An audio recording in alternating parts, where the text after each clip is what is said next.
ओम नमः सिद्धेभ्य नमो जीर्णाणम। सभी को सादर शुद्धात्म वंदन। मार्गशीर्ष शुक्ल अष्टमी का शुभ मंगल दिवस और आज ही सप्तमी और अष्टमी दोनों मिक्स है, इसलिए दोनों तिथियां एक होने के कारण अष्टमी को ज़्यादा शुभ माना गया है। और यह अष्टमी की तिथि हमारा शाश्वत पर्व भी है, यानी ज़्यादा धर्म ध्यान करने का समय, क्योंकि इस समय में आयुबंध के अधिकांश चांस रहते हैं, गतिबंध के। तो जो आज हमें संदेश प्राप्त हुआ है वह बहुत ही सुंदर श्री परमागम नियम सारजी ग्रंथ के आधार से हमें प्राप्त हुआ है।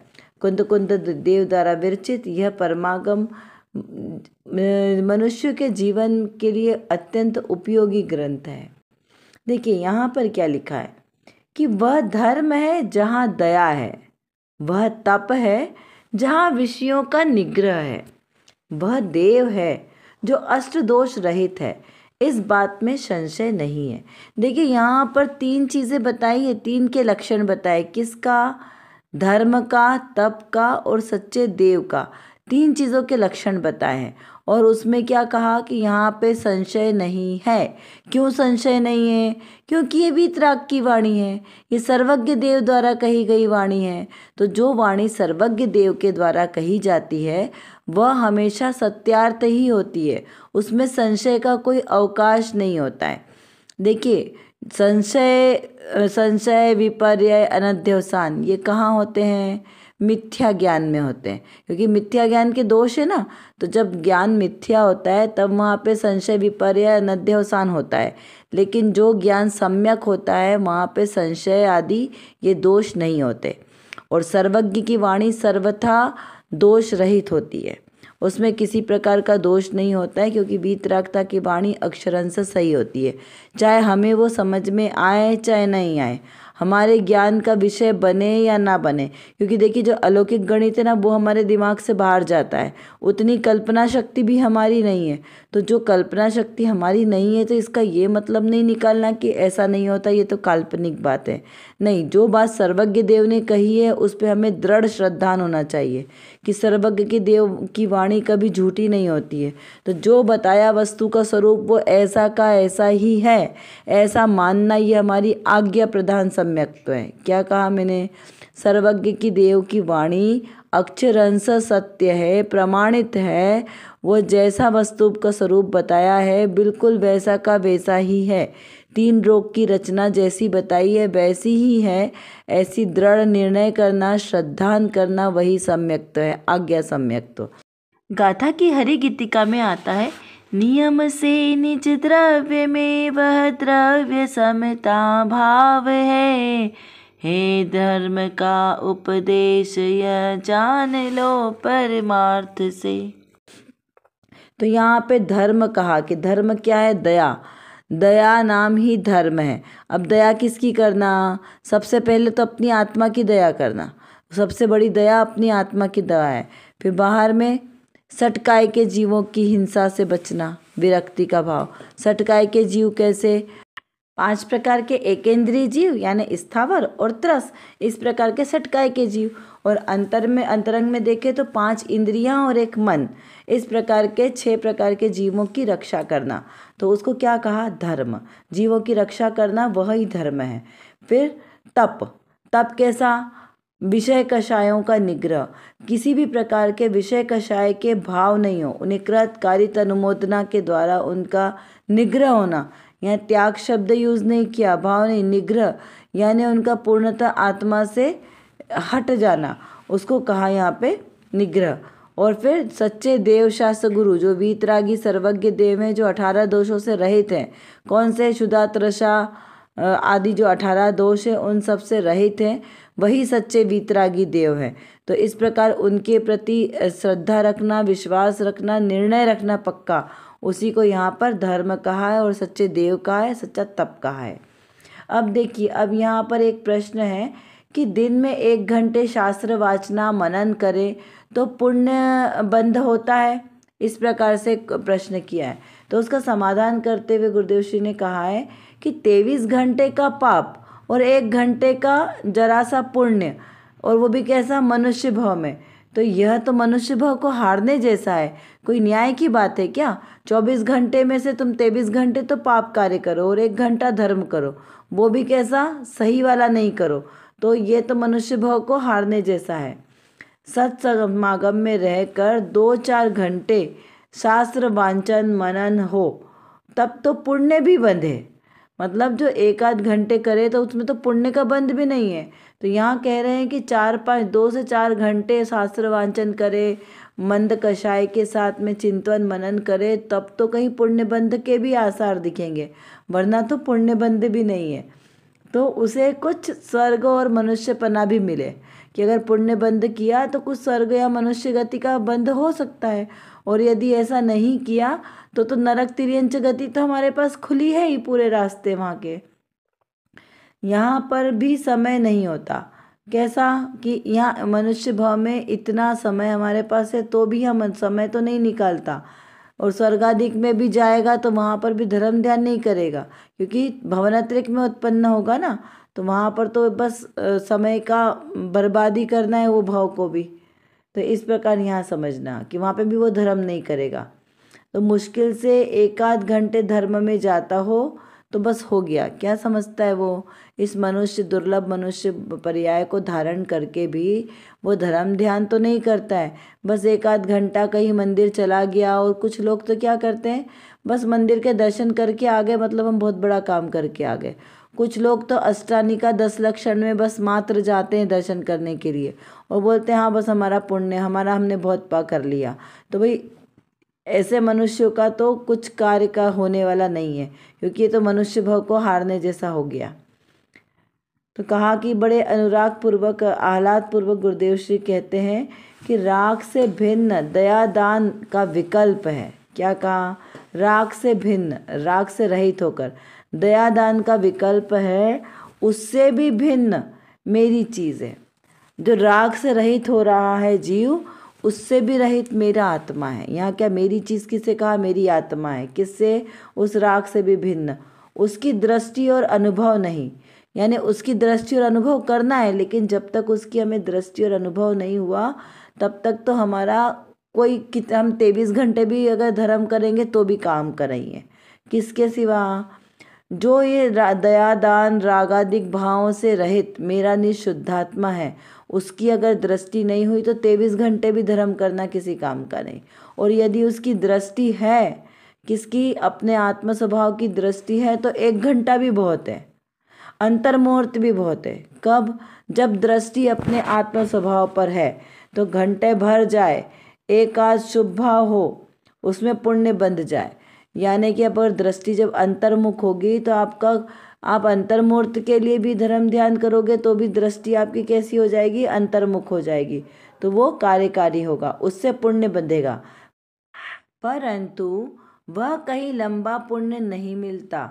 इस प्रकार से आह्लाद पूर्वक कहा गुरुदेव श्री ने कि ऐसा समझ में आया कि लंबा पुण्य बांधना हो तो अपने आत्म सम्मुख दृष्टि रखनी है और ज़्यादा से ज़्यादा समय धर्म ध्यान में लगाना है। और निर्णय तो कैसा होगा? एक बार होगा। और भेद ज्ञान प्रति समय चलाते रहना है।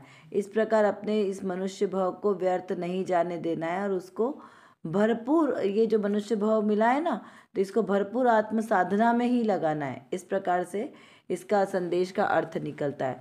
अब देखते हैं रत्नकणिका में आज कौन सी विशेष बात आई। यहाँ पर प्रश्न किया है कि आप तो व्यवहार को है कहते हो, फिर अरहंतादिक की भक्ति का उपदेश किस लिए देते हो? क्योंकि 2 विरोधाभास बोली ना। एक बार तो आपने क्या कहा कि व्यवहार है यानी छोड़ने लायक है, और अरहंतादिक की भक्ति कैसी है? वो भी मात्र बाह्य द्रव्य है ना, परद्रव्य है ना, तो वो भी सिर्फ पुण्य बंध का कारण है। कौन? अरहंतादिक की भक्ति। तो फिर आपने अरहंतादिक की भक्ति का उपदेश क्यों दिया? इस प्रकार का प्रश्न है। तो यहाँ पर समाधान करते हुए कहा कि जो यह जानता नहीं कि निश्चय क्या है और व्यवहार क्या है, जब किसी जीव को निश्चय और व्यवहार का पता नहीं है और व्यवहार बुद्धि से बिना मात्र निश्चय की ही बातें करता रहे। क्या कहा? और व्यवहार बुद्धि से बिना मात्र सिर्फ निश्चय की ही बातें करता रहे, उसको निश्चयपना प्रकट नहीं। जिसको सच्चे देव शास्त्र गुरु के लिए तन मन धन से अर्पणता हो, अर्पण करने का भाव हो, उनके प्रति डिवोशन हो, वह व्यवहार से अरंतादिक का भक्त है। प्रशस्त शुभ राग होने पर ग्रहित मिथ्यात्व छूट जाता है और अंतर स्वभाव के सन्मुखता के बल से शुभ राग से स्वयं को भिन्न जानकर शुद्ध स्वभाव की श्रद्धा करते निश्चय सम्यक्त होता है। यहाँ पर क्या कहा, निश्चय सम्यक्त कैसे होता है, क्योंकि प्रश्न क्या है कि अरंतादिक की भक्ति का उपदेश क्यों दिया है ना, कि अरंतादिक की भक्ति का क्या प्रयोजन है, प्रयोजन की सिद्धि तो होना चाहिए ना हमें। तो यहाँ पर कहा कि जो निश्चय है, निश्चय से किसे कहा, जब आत्म सम्मुख दृष्टि हो, आत्म स्वभाव के से जो दृष्टि करके जो ग्रहित मिथ्यात्वादिक छूट जाएंगे, उस समय शुभ राग जो स्वयं उत्पन्न होगा ना, क्योंकि शुभ राग तो उसके निमित्त से जो कार्य होंगे वहाँ पे सच्चा सम्यक्त होगा।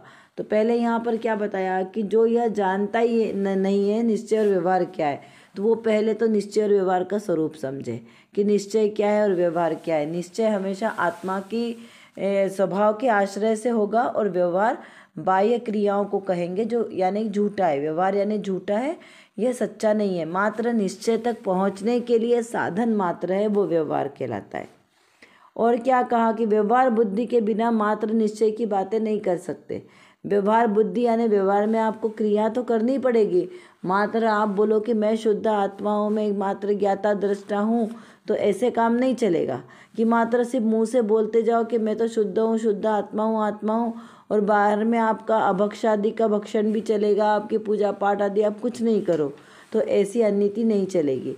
यहाँ पर बाहर में आपको जो बाहर का व्यवहार है वो सहज पलेगा, वो तो पलेगा ही, क्योंकि आपकी दृष्टि निश्चय की होगी। तो आपको बाहर में श्रावकपना जो है, श्रावकपना यानी कौन सा, श्रावक, श्रद्धावान, विवेकवान और क्रियावान, ये 3 लक्षण उसके होने चाहिए। जो सच्चे देव शास्त्र गुरु का भक्त हो, नित्य देव दर्शन करता हो, पानी छान कर पीता हो, जीवों की दया करता हो, तो ये सारे गुण तो उसके अंदर होंगे ही होंगे, ठीक है ना। तो जब वही सच्चा श्रावक कहलाएगा, और जिसके अंदर ये गुण नहीं है तो वो तो श्रावक नहीं कहलाएगा, यानी उसको व्यवहार धर्म भी नहीं पलेगा। तो जो व्यवहार में आचरण कहा है, कौन सा, सदाचरण यानी चरणानी योग, तो जिसका बाहर में चरणानी योग भी पले, वो सहज पलेगा, उसको बुद्धिपूर्वक पालने की जरूरत नहीं है, खींचतान करके कि ये हमें पालेंगे तो इससे धर्म होगा, उसमें धर्म भी नहीं मानना। लेकिन जब सच्चा धर्म होगा तो ये क्रियाएं उसको सहज होगी, ठीक है ना। यदि किसी जीव को रोग होगा तो उसको सहज ही दवाई खाने के भाव आएंगे। अगर निरोगी व्यक्ति होगा तो वो थोड़ी बोलेगा कि नहीं मुझे जाके कीमोथेरेपी लगाओ। जब किसी को कैंसर होगा और उसको जब ठीक होने का मन होगा तभी वो जाके कीमो की थेरेपी लेगा। इस प्रकार यहाँ पर समझना है इसको। फिर यहाँ क्या कहा कि जिसको सच्चे देव शास्त्र गुरु के लिए तन मन धन से अर्पणता का भाव आता है, किसको, जिसको सच्ची आत्मा की लगन लगी है, जिसे सच्चा आत्मा का स्वभाव समझ में आया है, उसको रुचि लगी है, उसका अनुभव हुआ है, तो उसको नियम से, क्योंकि वो हमारे बहुमान है ना उनका, हमें वो ना होते तो हमें अपना आत्मा कैसे समझ में आता, तो इसलिए उनके प्रति भक्ति और बहुमान के भाव सहज आएंगे, तन मन धन से अर्पणता के भाव सहज आएंगे, किसी को लाना नहीं पड़ेगा, सहज ही उत्पन्न होंगे। तो वहाँ पर वहाँ व्यवहार से अरंतादिक का वो भक्त कहलाया। अरंतादिक का व्यवहार से भक्त, निश्चय से तो वो अपनी आत्मा का ही भक्त है ना, आत्मा ही आत्मा का गुरु है। इस प्रकार वो अपने निश्चय से अपनी आत्मा का भक्त है, आत्मा का गुरु, और व्यवहार से अरंतादिक का भक्त कहलाएगा। फिर कहा कि प्रशस्त शुभ राग होने पर ग्रहित मिथ्यात्व छूट जाता है। प्रशस्त यानी शुभ, यहाँ कहा कि शुभ राग होने से ग्रहित मिथ्यात्व छूट जाएगा। ग्रहित मिथ्यात्व में क्या लेना, ग्रहित यानी जो हमने नया नया ग्रहण किया है, जैसे सूर्य को जल चढ़ाना, रागी देवी देवताओं को पूजना, मन्नतें लेना, अंधविश्वास वाली सब क्रियाएं, और ज्योतिषी के पास जाना कि ऐसा हम ऐसा करेंगे तो उससे ऐसा होगा, हे महावीर भगवान हमने आपकी इतनी पूजा पर की, हमने आपका इतना 40 का पाठ किया, इतने व्रतादि करें तो हमें पुत्रादि की प्राप्ति हो, हे पार्श्वनाथ भगवान हमारे संकट मोचन है तो संकट मोचन दूर कर दो, हे मुनि सुब्रतनाथ भगवान शनि ग्रह को निवारण कर दो। तो ये सारी क्या क्रियाएं, ये सब मिथ्यात्व का पोषण करने वाली, ग्रहित मिथ्यात्व। क्योंकि हमें तो पता है ना हमारे देवशास्त्र गुरु कैसे हैं, वीतरागी हैं। वीतरागी है तो वीतरागी में ये राग जो चीज़ उन्होंने छोड़ दी है वो हम कैसे लें, भाई महावीर भगवान और पार्श्वनाथ भगवान ने तो विवाह ही नहीं किया, उनके तो पुत्रादिक है नहीं, स्त्री पुत्र नहीं है, और हम उनसे जा रहे हैं स्त्री पुत्रादिक को मानने, तो कैसे होगा भाई। तो ये तो कैसा हुआ, बिल्कुल गलत है, मिथ्यात्व है। तो इस प्रकार के सारे कर्ता वाले मिथ्यात्व कि भगवान को कर्ता मानना, भगवान की भक्ति से अपना पुण्य अपना मोक्ष होना मानना, ये सब जो मिथ्या कल्पना ये ग्रहित मिथ्यात्व की श्रेणी में चला जाएगा। सात तत्वों के प्रति विपरीत श्रद्धान, ये हमने अनादिकाल से करते आ रहे, तो वो अग्रहित मिथ्यात्व में चला गया। तो ग्रहित और अग्रहित मिथ्यात्व दो प्रकार के मिथ्यात्व है ना। तो यहाँ पे ग्रहित मिथ्यात्व सबसे ज़्यादा खतरनाक है। अग्रहित तो हम इतने सालों से करते आ रहे हैं, तो वो हमारा धीरे धीरे छूटेगा। लेकिन ये जो हम नया नया ग्रहण कर रहे हैं ना, इससे हमारा भाव का और ज़्यादा भ्रमण बढ़ रहा है। तो इस प्रकार जो जीव अरहंतादिक का भक्त है वो कभी भी ग्रहित मिथ्यात्व नहीं करेगा। देखिए आगम में हम कितने सारे एग्जाम्पल पढ़ते हैं ना कि तिर्यंचों को कितनी जल्दी जल्दी सम्यक दर्शन हो जाता है। तो भाई तिर्यंचों में ऐसा क्या है कि मनुष्य नहीं कार्य कर पाता, तो तिर्यंचों को देखो ग्रहित मिथ्यात्व नहीं होता, उन्हें परिग्रह आदिक नहीं है, अपने घर परिवार के साथ बहुत महत्व वाला भाव नहीं है, तो इसलिए उनके क्या है बहुत जल्दी ये सारी चीज़ें उनकी छूट जाती है। तो उनको ग्रहित मिथ्यात्व ना होने के कारण उनको सम्यक तो जल्दी ग्रहण हो जाता है। तो हमें पहले में पहला कार्य क्या करना है, ग्रहित मिथ्यात्व का त्याग करना है। ग्रहित मिथ्यात्व का त्याग होगा और दृष्टि अपने आत्म सम्मुख लगानी है। तो उससे क्या होगा, अपने आत्मस्वरूप की भक्ति होगी और बाहर में सच्चे देवशास्त्र गुरु के प्रति भक्ति होगी। तो इस प्रकार हमें अपने भक्ति के भाव को जगाना है, प्रतिदिन प्रति समय हमें भेद ज्ञान करते रहना है। अब देखिए हम कुछ प्रश्नों के माध्यम से जो आज के हमने इतने प्रेरणादायक संदेश का सुना ना, उनका हम थोड़ा सा रिवीजन करते हैं। धर्म क्या है ये समझना है, ओरिजिनल में धर्म क्या है, क्या क्रियाकांड में धर्म है कि धर्म आत्मा का स्वभाव है, जीव दया वो ही धर्म है, प्राणी मात्र की दया करना वो धर्म है। तो ये सब अपनी अपनी जगह उसको जहाँ जैसी यथा योग्य बात चले उसको उस अनुसार से लगाना। फिर दिन भर में कितने समय के लिए हमें धर्म करना चाहिए, तो धर्म एक धर्म है जो पूजा पाठ आदि करने को धर्म कहा है, और एक अपनी आत्मा का स्वभाव निश्चय से आत्म स्वभाव ही धर्म है। और बाहर में पर्याय दृष्टि से देखें तो जो भी हम पूजा पाठ आदि करें शुभ राग वो सब धर्म की उसमें कहे। निश्चय से धर्म की शुरुआत ही तब होती है जब सम्यक दर्शन क्या प्रारंभ होता है, तभी धर्म का नाम पाता है। सच्चे देवशास्त्र गुरु कौन है, कैसे होते हैं, इसका विचार चिंतन होना चाहिए। मात्र निश्चय की बात करने से निश्चय नहीं होता है, बल्कि निश्चय और व्यवहार दोनों को सच्चा जानने से ही निश्चय धर्म प्रकट होगा। शुभ राग से स्वयं को भिन्न जानकर शुद्ध स्वभाव की श्रद्धा में जो निश्चय सम्यक दर्शन प्रकट होगा, क्योंकि श्रद्धा ही तो निश्चय है ना। इस प्रकार यहाँ पर लेना। चलिए आज की कक्षा का समय हमारा पूर्ण होने को आया है। आशा करती हूँ आपको यह सब अच्छी तरीके से समझ में आ गया होगा। यदि कुछ नहीं समझ में आया हो तो आप ज़रूर हमसे कमेंट बॉक्स में लिखकर पूछ सकते हैं। और जो विषय आज हमारे सामने हुआ इसको बारंबार चिंतन करते रहें, जिससे हमारी दृढ़ता मजबूत हो। और इसी प्रकार सम्यक श्रद्धा के साथ जो भी हम क्रिया करेंगे वही हमारे लिए कार्यकारी होगी। अतः सम्यक दर्शन, सम्यक ज्ञान और सम्यक चारित्र के साथ हम भी अपने ऐसे रत्नत्रय को प्रकट करें, सच्चा श्रद्धान करें। इसी पवित्र शुभ भावनाओं के साथ आप सभी को सादर जय जिनेंद्र।